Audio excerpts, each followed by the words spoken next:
It's been a really tough time for the food industry this year. My name's Tom Barker, Rize ETF.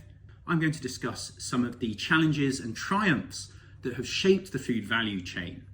So we've done some research and listened to company earnings calls, and we've identified 4 factors or 4 challenges that have impacted the food system this year.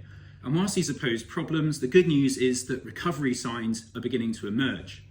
First challenge, input price volatility. Now this is obviously very problematic for food companies in terms of planning when you have that uncertainty with your inputs. And companies such as Lamb Weston and Novozymes, they've acknowledged in their recent earnings calls that this has been a problem for some time.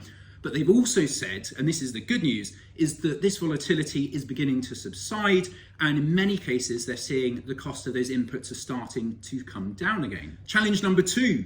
Supply chain disruptions. Now, obviously, these stemmed from the pandemic lockdown era. So we have labour shortages, we had logistical challenges, and these have impacted companies like OI Glass, like John Deere as well. But again, they're both saying in their latest earnings calls that these are beginning to subside. And in the case of John Deere, they've made a lot of investment in robotics and artificial intelligence, which somewhat mitigates the impact of some of these labour shortages. The third challenge is changes in consumer behaviour, and this is driven by the cost of living crisis. So people have been trading down on plant-based food products, but also on meat products as well.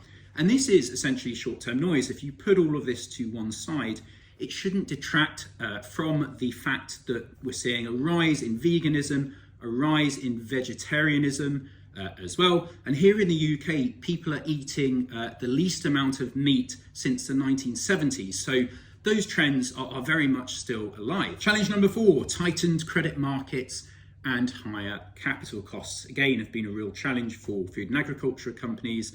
We've had companies like McCormick and Boucham have said in earnings reports that their interest expenses have increased, but there are a lot of financially prudent, well-run companies in the sustainable food universe. And what these companies have been doing is using their cash flows to reduce their debt burdens and reduce their interest expenses. So to summarize, we've had challenges, but these in many instances are easing. So we've had volatile input prices are beginning to stabilize.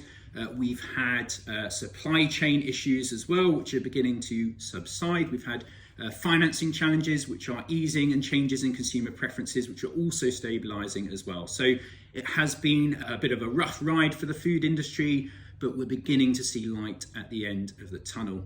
Now, I'm not one for puns, but it's a wrap.